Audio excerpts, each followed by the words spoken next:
नमो भगवते तस्मै यस्य प्रियतमातिथि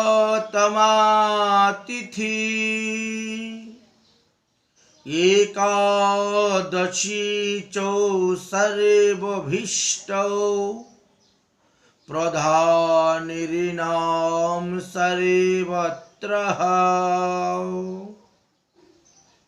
যাহার পরম প্রিয় একাদশী ও দ্বাদশী তিথি এবং জয়ন্তী তিথি, যাহা মানবগণের সর্ব অভীষ্ট প্রদান করেন, সেই ভগবান শ্রীকৃষ্ণচন্দ্রকে নমস্কার করে মোহিনী একাদশী ব্রতের মাহাত্ম্য কথা আলোচনা করতে যাচ্ছি। যেহেতু সামনেই আমাদের মোহিনী একাদশী ব্রত পড়েছে, তাহলে পঞ্জিকা অনুসারে দেখা গেল যে 5ই জ্যৈষ্ঠ 19শে মে রবিবার, 1431 বঙ্গাব্দ আর 2024 খ্রিস্টাব্দ, এই দিবসে মোহিনী একাদশী ব্রত। যদিও এটা আমাদের জ্যৈষ্ঠী মাস ঢুকে গেছে, কিন্তু চান্দ্রমাস্য অনুসারে এখনো বৈশাখ মাস চলতেছে। অতএব এটা হলো বৈশাখ শুক্লপক্ষ মোহিনী একাদশী ব্রত। এই ব্রতের মাহাত্ম্য কথা শ্রবণ করার জন্য কোনো এক সময়ে যুধিষ্ঠির মহারাজ ভগবান শ্রীকৃষ্ণকে জিজ্ঞাসা করেছিলেন,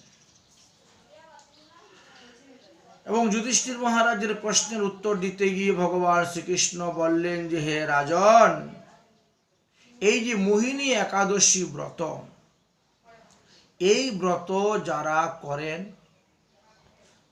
তারা সমস্ত পাপ থেকে মুক্ত হন, মোহ জাল থেকে মুক্ত হন, বিষয় আসক্ত থেকে মুক্ত হন এবং হরিচরণে প্রেম ভক্তি লাভ করেন।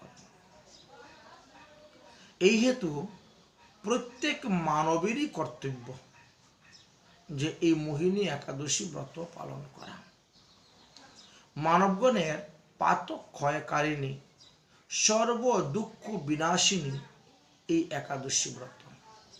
ইহা পালন করলে একদিকে পুণ্য সঞ্চয় হবে, আরেকদিকে পাপের নাশ হবে, আরেকদিকে ধন সম্পত্তি আদি বৃদ্ধি হবে।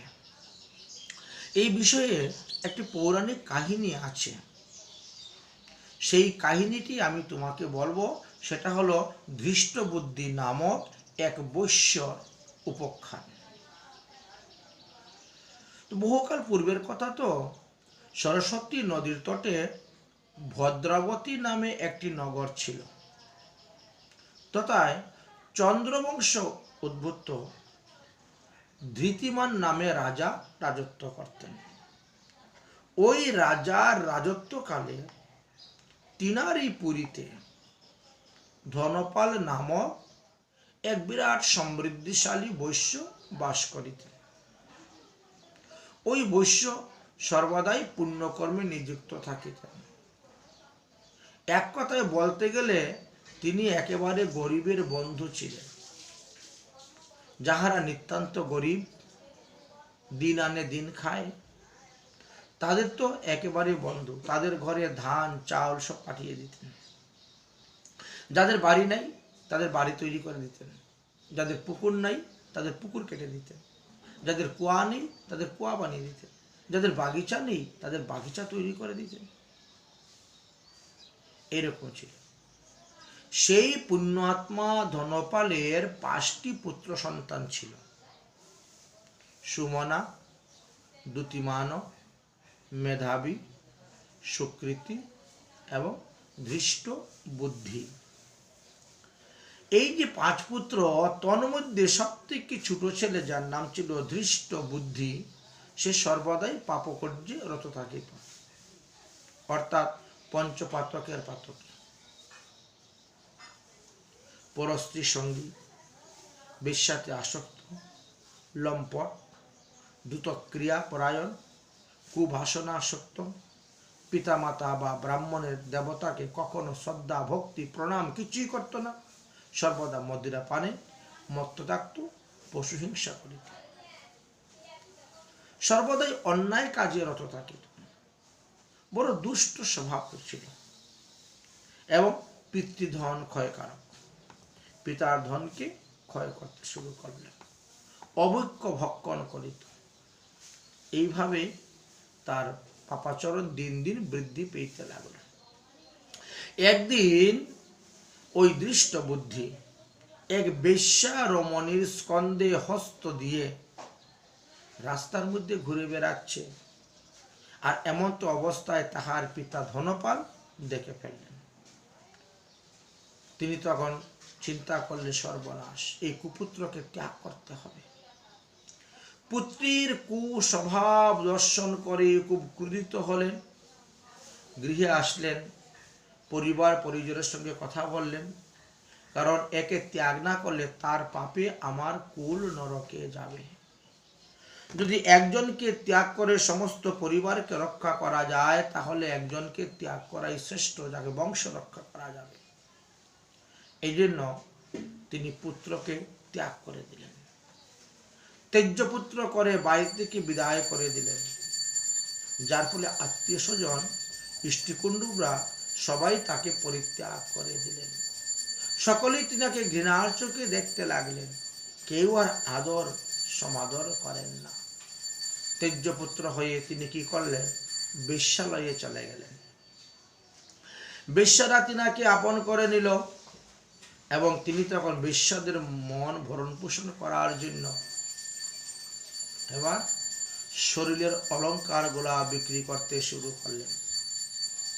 হাতের আংটি, সোনার গলার চেইন, হাতের ঘড়ি, এইরকম যে সমস্ত অলংকার তিনার শরীরের মধ্যে পরনে ছিল, দামি দামি বস্ত্র, দামি দামি অলংকার, সেইগুলাকে বিক্রি করে করে ওই বেশ্যার সেবা করতে লাগলেন। কিন্তু কদিন বেশ্যার সেবা করলেন, যেই মাত্র ধনক্ষয় হয়ে গেল, বেশ্যারা তাকে ত্যাগ করে দিলেন, বের করে দিলেন, যাও, আমাদের সেবা করতে গেলে অর্থের প্রয়োজন, অর্থ নিয়ে আসো, তবেই আমাদের সেবা করতে হবে। গণিকা নির্ধনের তেজে, এটাই তো ভাগবত সিদ্ধান্ত, বহিষ্কৃত করে দিলেন। তখন তিনি কি করলেন, বেশ্যাদের মন ভরণ পোষণ করার জন্য আরম্ভ করলেন গ্রামেতে গ্রামেতে গিয়ে চুরি শুরু হয়ে গেল। ধনহীন বস্ত্রহীন ক্ষুদ্র পিপাসিত হয়ে দৃষ্ট বুদ্ধি এবার আরো কুকার্যে নামলেন, চুরি করার জন্য, জীবন নির্বাহ করার জন্য আর কোনো উপায় খুঁজে পেলেন না, পেলেন চৌরবৃত্তি। একবার চুরি করতে করতে তো রাজার প্রহরীর কাছে ধরাই পড়ে গিয়েছিলেন। কিন্তু পিতৃগৌরব, এই জানিস আমি কে? আমি ধনপালের পুত্র, আমি নগর ভ্রমণ করার জন্য বেরিয়েছি, এইভাবে বলে প্রহরীদের হাত থেকে তো মুক্ত পেয়ে গেলেন। কিন্তু কদিন পাবেন? কথায় বলে 10 দিন চুরের তো 1 দিন গৃহস্থের। শেষ পর্যন্ত তিনি হাতে নাতেই চৌরবৃত্তিতে ধরা পড়ে গেলেন। চৌরবৃত্তিতে ধরা পড়ার পর এবার কারাগারে বদ্ধ হলেন, শৃঙ্খলবদ্ধ হল। রাজা বিচার করলেন, বিচার করে বলেন, কষায়াঘাত দণ্ড তার উপর প্রয়োগ করা হোক। বহুদিন কারাগার বাস করার পর যখন তিনি ছাড়া পেলেন, তখন তিনি আর লজ্জায় গ্রামের কাউকে মুখ দেখাবার মতো রইল না। তাই চলে গেলেন গভীর বনের ভিতরে। সেখানে গিয়ে পশু পাখি বধ করে আর এদের মাংস ভক্ষণ করে উদর পূরণ করতে লাগলেন। এইভাবে বেশ কিছু বৎসর গত হয়ে গেল। একদিন কি হয়েছে, কুণ্ডিল্য ঋষি গঙ্গা স্নান করে তিনার আশ্রমের দিকে যাচ্ছেন। আর দৈবক্রমে সেই ধৃষ্ট বুদ্ধি সেও পশু শিকার করার জন্য বনে ভ্রমণ করতে করতে এই কুণ্ডুক ঋষির সঙ্গে দর্শন দেখা হয়ে গেছে। জানি না কোন জন্মের কোন সুকৃতি ছিল, তার কর্মফল ছিল। কুণ্ডুক ঋষিকে দর্শন করা মাত্রই স্বর ধনু হাত থেকে নামিয়ে রেখে দিয়ে শ্রদ্ধার সহিত, ভক্তির সহিত, প্রেমের সহিত ঋষির দু চরণ ধরে দণ্ডবোধ করে পরে হাউমাউ করে কাঁদতে শুরু করে দিলেন। আচ্ছা, ঋষি তো তখন এই বৈশাখ মাসেই কথাই বলা হচ্ছে, বৈশাখ মাসে তো গঙ্গা স্নানের অধিক ফল। ঋষি যখন স্নান করে গঙ্গা স্নান করে এসেছেন তো তিনার তো কাপড়টা ভিজা, আর্দ্র কাপড়। আর এই দৃষ্ট বুদ্ধি যখন ঋষির চরণ পরে কান্না করতে শুরু করলো, তখন ঋষির এই ভিজা কাপড় থেকেই গঙ্গার জল টপ টপ করে ওই দৃষ্ট বুদ্ধির উপরে পড়ে গেল, মস্তকে পড়ে গেল। ইহাতে কি হলো? দৃষ্ট বুদ্ধির পাপের ক্ষয় হয়ে গেল, পাপের ক্ষয় হয়ে গেল। ঋষি জিজ্ঞাসা করছেন, হে তুমি কে? তুমি কেন আমার চরণ ধরে কাঁদতেছ? তোমার দুঃখের কারণ কি? তুমি আমাকে বলো। দৃষ্ট বুদ্ধি তখন তার সমস্ত জীবনের পাপের কথা বললেন। সমস্ত পাপের কথা যখন বললেন, তখন কৌন্ডিল্য ঋষি বললেন যে, শুনো বাবা, আমার একটি কথা। সামনে বৈশাখ মাসের শুক্লপক্ষে মোহিনী একাদশী ব্রত পড়েছে। এই ব্রতটা বড় প্রসিদ্ধ ব্রত। তুমি যদি এই ব্রতর পূর্ব দিবসে সংযম করো, ব্রতের দিবসে নির্জলা থেকে রাত্রি জাগরণ করে শ্রীহরির পূজা করো, ব্রতের পরের দিবসে ব্রাহ্মণ বৈষ্ণবকে ভোজন করাইতে পারো, তাহলে তুমি সমস্ত পাপ থেকে মুক্ত হয়ে যাবে। এবং একাদশী দেবীর প্রভাবে তোমাকে যে দেখবে সেই মোহিত হয়ে যাবে। অর্থাৎ তোমাকে সবাই আদর করবে, আপ্যায়ন করবে, শ্রদ্ধা করবে, ভক্তি করবে, সম্মান দিবে, নমস্কার করবে। অতএব তোমার এই সমস্ত পাপ থেকে মুক্তির একমাত্র উপায় হলো বৈশাখ মাসের শুক্লপক্ষের মোহিনী একাদশী ব্রত পালন করা। এই ব্রত পালনের দ্বারা তুমি নিষ্পাপ হয়ে যাবে। অতএব তুমি এই ব্রত পালন করো। এই কথা বলে কৌন্ডিল্য ঋষি তিনি তিনার আশ্রমে গমন করিলেন। আর বৈশ্যপুত্র দৃষ্ট বুদ্ধি তিনি সেই একাদশী ব্রতের অপেক্ষা করতে থাকলেন। বনের মধ্যে অবস্থান করলেন। করে দশমী দিবসে তিনি কেবল ফল আহার করলেন। একাদশী দিবসে কোনো কিছুই আহার করলেন না, সম্পূর্ণ নির্জলা ব্রত পালন করলেন। দ্বাদশী দিবসে জঙ্গল থেকে ফল পেরে এনে সাধু শান্ত মহাত্মা মুনি ঋষিদের গৃহে গৃহে এগুলাকে বিতরণ করতে গেলেন। সাধুরা প্রসন্ন হয়ে বলছে, ঠিক আছে, তুমি যখন এনে ফল দিচ্ছ আমাদের ঠাকুরের জন্য, তো বসো, একটু ফল একটু প্রসাদ পেয়ে যাও। সেখানেই ভগবানের অন্ন প্রসাদ পেলেন, তিনার পারণ হয়ে গেল। এইভাবে তিনি এই ব্রত করার পরে তিনার দেহের কান্তি পরিবর্তন হয়ে গেল, অর্থাৎ দেহের রূপের পরিবর্তন হয়ে গেল, তিনার স্বভাবের পরিবর্তন হয়ে গেল, তিনার বুদ্ধির পরিবর্তন হয়ে গেল। তিনি সৎ বুদ্ধি লাভ করলেন, সৎ কান্তি লাভ করলেন, দিব্য দেহ লাভ করলেন এবং তিনি বাড়িতে এসে উপস্থিত হলেন। বাড়িতে আসার পরে পুত্রের এই স্বভাব চরিত্র দেখলেন যে পুত্র এখন একজন সাধু হয়ে গেছে, সে পরম বৈষ্ণব হয়ে গেছে। দৃষ্ট বুদ্ধিকে দেখিয়া সবাই প্রসন্ন, সবাই আদর করে তাকে গ্রহণ করলেন। পিতাও পুত্রকে পুনরায় গ্রহণ করলেন, আত্মীয় স্বজনরা গ্রহণ করলেন এবং ধনপালের বিষয় যিনি বহুদিন ভোগ করলেন, বিবাহ করলেন, সন্তানাদি উৎপাদন করলেন বৃদ্ধ অবস্থাতে। অর্থাৎ তিনি তারপরে যতদিন জীবিত ছিলেন ততদিনই কিন্তু একাদশী ব্রত করেছেন। দেহের মধ্যে যতক্ষণ প্রাণ আছে ততক্ষণই তিনি একাদশী ব্রত করে গিয়েছেন। আচ্ছা, দেহান্তে তিনি দিব্যদেহ ধারণ করলেন, গরুর পৃষ্ঠে আরোহণ করিয়া সর্ব উপদ্রব রহিত সেই বৈকুণ্ঠ ধামে গমন করিলেন। তাহলে দেখেন তো, এই মোহিনী একাদশী ব্রতের কি অপূর্ব মাহাত্ম্যের কথা শাস্ত্রে বর্ণন করে গিয়েছেন। যাহারা শ্রদ্ধার সহিত, নিষ্ঠার সহিত, ভক্তির সহিত, প্রেমের সহিত এই মোহিনী একাদশী ব্রত পালন করবেন, তারাও মোহিনী একাদশী দেবীর কৃপায়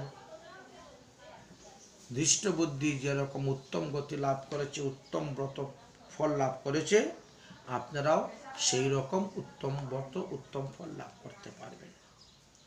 যাহারা আমার এই একাদশী ব্রতের মাহাত্ম্য কথা শ্রদ্ধার সহিত, ভক্তির সহিত, প্রেমের সহিত শ্রবণ করেছেন বা অন্যকে শ্রবণ করাবেন, পঠন পাঠন করবেন, তাহারা সহস্র সহস্র কপিলা গাভী দান করলে যেই ফল লাভ করা যায় সেই ফল লাভ করিতেই পারবেন। ধৃষ্ট বুদ্ধির মতন যারা নিরম্ভ করতে পারবেন, নির্জলা ব্রত করতে পারবেন, তাদের কথা বললেন। তুয়স্য নিয়মংস্তু কুরুতে বৈষ্ণব উত্তম ফলং কোটি সুবর্ণস্য জামে জামে সা পুণ্য ভাক। যে বৈষ্ণবগণ জল বর্জন করি, অর্থাৎ নির্জলা এই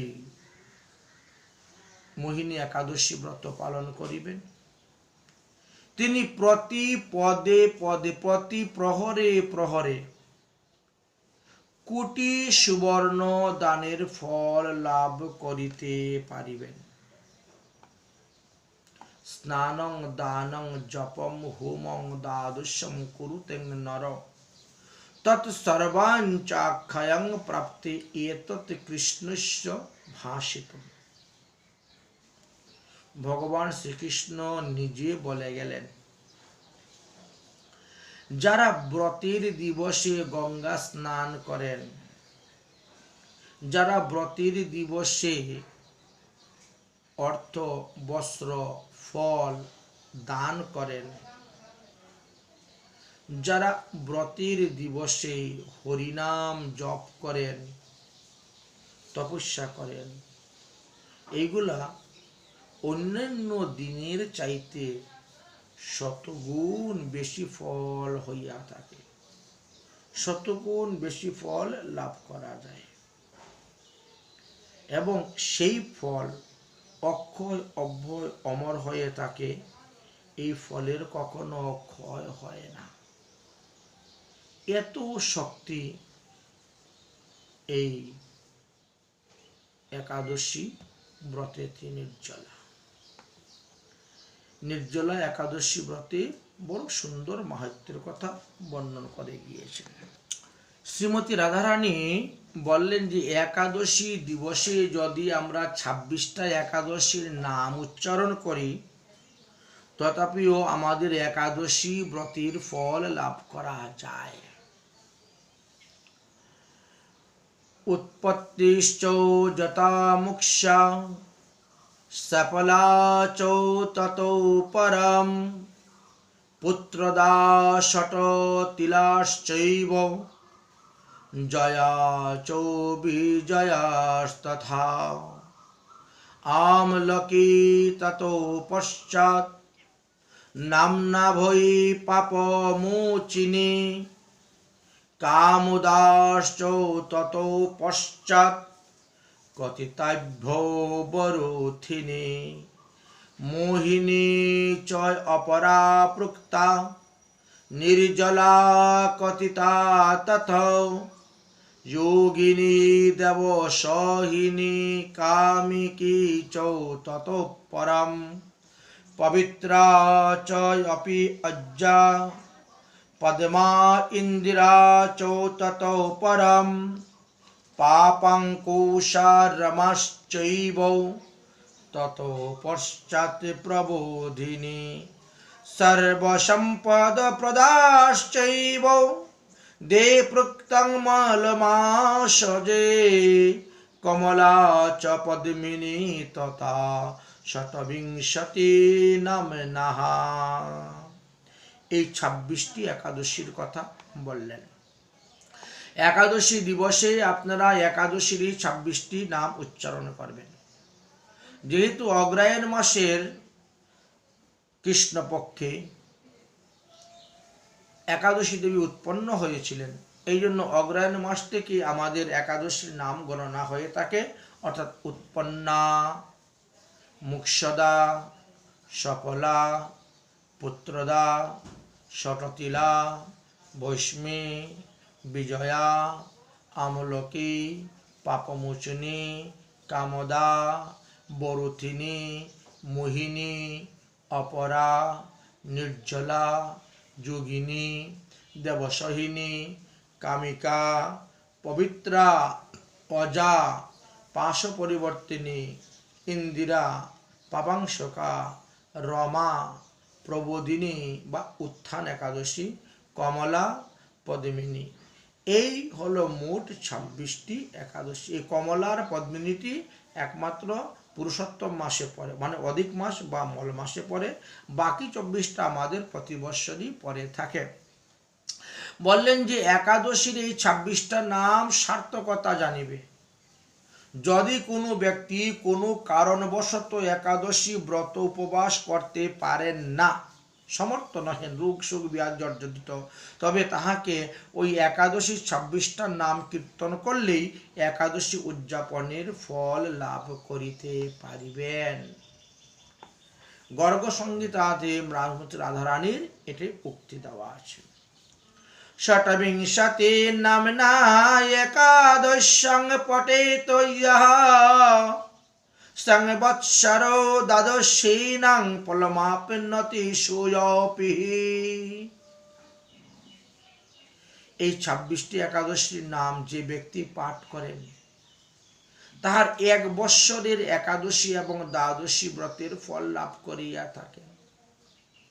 এই সকল বাক্য শ্রবণ করিয়া গোপীগণ শ্রীমতী রাধারানীকে দণ্ডবত প্রণাম করে জিজ্ঞাসা করেছিলেন, হে শ্রীমতী রাধে, এটা গর্গ সংহিতার মাধুর্য খণ্ডে 8ম অধ্যায় আর 9ম অধ্যায় দেখতে পাবেন। একাদশী ব্রতং রাধে কেন কেন পুরাকৃতম তদব্রুহিণ বিশেষণং তৎসৎ জ্ঞানম বোধিনী। হে রাধারানী, এই একাদশী ব্রত সর্বপ্রথম কে করেছিলেন তাহা আমাদের নিকটে আপনি বলুন, যেহেতু আপনি সর্বজ্ঞাতা, আপনি সর্বশাস্ত্র সম্পর্কেই জানেন। শ্রীমতী রাধারানী বললেন যে এই একাদশী ব্রতটা সর্বপ্রথম তো স্বর্গের দেবতারা করেছিলেন। গর্গ সংহিতার মাধুর্য খণ্ডের 9ম অধ্যায়ের 3 নম্বর শ্লোকেতে দেওয়া আছে, আদৌ দৈবে কৃত গুপ্পাং বরমেকাদশী ব্রত ভ্রষ্ট রাজ্যস্য লাভার্থম দৈত্যানাং নাশয়াশ্চ। হে গোপীগণ, সর্বপ্রথমে দেবতাগণ তাদের ভ্রষ্ট রাজ্য লাভ করিবার জন্য, দুষ্ট দুরাচার দৈত্যগণকে বিনাশ করিবার জন্য এই একাদশী ব্রত করেছিলেন, এবং একাদশী ব্রতের প্রভাবে তাদের হারানো রাজ্যকে তারা ফিরে পেয়েছিলেন। গোপীরা বললেন, তাহলে এই একাদশী ব্রত স্বর্গে ছিলেন, তাহলে এই মর্ত্যলোকে পৃথিবীতে সর্বপ্রথম কে এই একাদশী ব্রত করেছিলেন? পৃথিবীর মধ্যে সমস্ত মানুষ আছে, সব মানুষগণের মধ্যে সর্বপ্রথম রাজা রুক্নাঙ্গদ এই একাদশী ব্রত করেছিলেন। রাজা রুক্নাঙ্গদানাপি কৃতমেকাদশী ব্রত তেন ভূমণ্ডল মুখিতা বৈকুণ্ঠম সৌপরো যজো। এই পৃথিবীতে সর্বপ্রথম রাজা রূপনাঙ্গদ একাদশী ব্রত করেছিলেন এবং একাদশী ব্রতের প্রভাবে রাজা রূপনাঙ্গদ তিনি সশরীরে সমস্ত গ্রামবাসীদেরকে নিয়ে তিনি বৈকুণ্ঠে গমন করেছিলেন। তিনি সমস্ত পৃথিবীতে একাদশী ব্রতের কথা প্রচার করেছিলেন ঢুল পিটিয়ে ঢুল পিটিয়ে। রাজা রূপনাঙ্গদ যখন সমস্ত দেশে ঢুল পিটিয়ে দিলেন, তারপরে একাদশী ব্রত আরম্ভ হলো। তারপর কারা কারা এই একাদশী ব্রত করেছিলেন? রাজারানী বললেন, ব্রতং চকার মেধাবী দ্বাদশাং পিতৃবাক্যত অপ্সরা স্পর্শ দূষেন মুক্তং হোম ভূমি নির্মলং দুতি। পিতৃআজ্ঞা পালন করে মেধাবী মুনি চৈত্র মাসের কৃষ্ণপক্ষের পাপমোচনী একাদশী ব্রত করেছিলেন, কারণ তিনি মঞ্জুকুশ নামক অপ্সরার সঙ্গে 57 বৎসর সহবাসে লিপ্ত হয়ে যে পাপ তিনার হয়েছিল, এই পাপমোচনী একাদশী ব্রত করে মুক্ত হয়েছিলেন, পিশাচতা থেকে মুক্ত লাভ করেছিলেন। আর কি করেছেন? আরে বহু রাজগণ করেছেন, কত নাম বলবো। একাদশী ব্রত নাপি মান্দাতা স্বর্গতিং গত সাগরশ্চ কুকুবশ্চ মুকুন্দশ্চ মুচুকুন্দশ্চ মহামতি। কত কত রাজাদের নাম বলবো। রাজা মান্দাতা, রাজা সগর, রাজা কুকুস্থ, রাজা মুচুকুন্দ, তারা একাদশী ব্রতের প্রভাবে নিষ্কণ্টক পৃথিবী, শশাগরা পৃথিবী রাজা হয়ে রাজত্ব করেছেন। আর দেহান্তে তারা বিষ্ণুধামে হরি মন্দিরে গমন করেছিলেন, নিষ্কণ্টক রাজ্য ভোগ করেছেন, আবার ভগবত ধামে গিয়েছেন। হেমমালী নাম যক্ষ কুষ্ঠরোগ ধনুষ্যপাত একাদশী ব্রত কৃত্বা চন্দ্র তুল্য ভবুভূহ। হেমমালী নামক এক ব্যক্তি ছিলেন, যিনি ধন অধিপতি কুবেরের অনুচর ছিলেন। কোন এক অপরাধের ফলে কুবের তিনাকে অভিসম্পাদ দিয়েছিলেন, যার ফলে এই হেমমালী কুষ্ঠরোগগ্রস্ত হয়েছিলেন। কিন্তু পরবর্তী সময়ে একাদশী ব্রতের প্রভাবে এই কুষ্ঠরোগ থেকে মুক্ত পেয়ে তিনি চন্দ্রের ন্যায় কান্তি বৈশিষ্ট্য রূপ লাভ করেছিলেন। এমনই একাদশী ব্রতের মহিমা জানো। হরিশ্চন্দ্রেণ রাজ্ঞামপি কৃত্যমেকাদশী ব্রতম তেন লবেদামহি রাজ্যম বৈকুণ্ঠং সৌপুরয়ধো।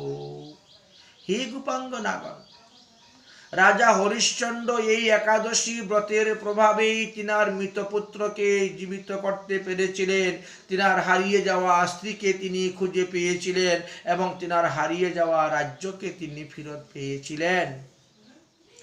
একাদশী ব্রতের প্রভাবেই তিনি সমস্ত গ্রামবাসীদেরকে নিয়ে বৈকুণ্ঠে রওনা হয়ে গিয়েছিলেন। এমনই প্রভাব এই একাদশী ব্রতের মহিমা। পুরা শ্রীরামচন্দ্রেণ কৃতমেকাদশী ব্রতম সমুদ্র সেতু বন্ধনার্থং রাবণস্য বধায় চ। ত্রেতা যুগে ভগবান রামচন্দ্র পর্যন্ত একাদশী ব্রত করেছেন সমুদ্র মধ্যে সেতু তৈরি করে দেওয়ার জন্য, রাবণাদি অসুরগণকে বধ করার জন্য। আর এই একাদশী ব্রতের প্রভাবে তিনি তিনার কার্য সফল করতে পেরেছিলেন। একাদশী ব্রত নাপি প্রসন্নম শ্রী হরিশয়ম মার্গশিষ্যে পূর্ণিমায়াং রাসং তাভিশ্চকারঃ। অতএব হে গোপীগণ, তোমরা একাদশী ব্রত আরম্ভ করে দাও। একাদশী ব্রত করো। এই একাদশী ব্রতের প্রভাবে ভগবান তোমাদের উপরে সন্তুষ্ট হবেন এবং আগামী অগ্রহায়ণ মাসের পূর্ণিমাতে তোমাদের সঙ্গেও শ্রী গোবিন্দ রাসলীলা করবেন। তাহলে শরৎকালে একটা হলো রাস আর একটা হলো হেমন্তকালে আমাদের রাস। তাই অগ্রহায়ণ মাসেতেও দেখা যায় পূর্ণিমাতে ভগবান এই রাসলীলা গোপীদের সঙ্গে মহারাস লীলা করেছিলেন। তাহলে রাস মানে কি? জীবাত্মা পরমাত্মার মিলন। অতএব হে জীবাত্মা, তোমরা যদি পরমাত্মার সঙ্গে মিলন করতে চাও তাহলে একাদশী ব্রত করো। একাদশী ব্রতের দ্বারা শ্রীহরি যতটা সন্তুষ্ট হন, অন্য কোনো ব্রতের দ্বারা শ্রীহরি ততটা সন্তুষ্ট হন না। শ্রীকৃষ্ণস্য প্রসাদার্থম কুরুতে একাদশী ব্রতম তেন বৈশ্য হরি সাক্ষাৎ ভবিষ্যতি ন সংশয়। শ্রীমতী রাধারানী বললেন, হে গোপীগণ, শ্রীকৃষ্ণকে প্রসন্ন করিতে হইলে একাদশী ব্রতই অনুষ্ঠান করিতে হবে। এই ব্রতের প্রভাবে শ্রীকৃষ্ণ তোমাদের বশে আসে যাবেন, এতে বিন্দুমাত্র সন্দেহ নাই। কারণ এই ব্রতকে বলা হয়েছে হরিতোষণী ব্রত। এতে ভগবান সন্তুষ্ট হন, প্রসন্ন হন আর ভক্তের সমস্ত মনোবাসনা পূর্ণ করেন। তাই আমরা মোহিনী একাদশী ব্রতের মাহাত্ম্য কথা শ্রবণ করলাম। জয় জয় মোহিনী একাদশী দেবী কি জয়, একাদশী মহারানী কি।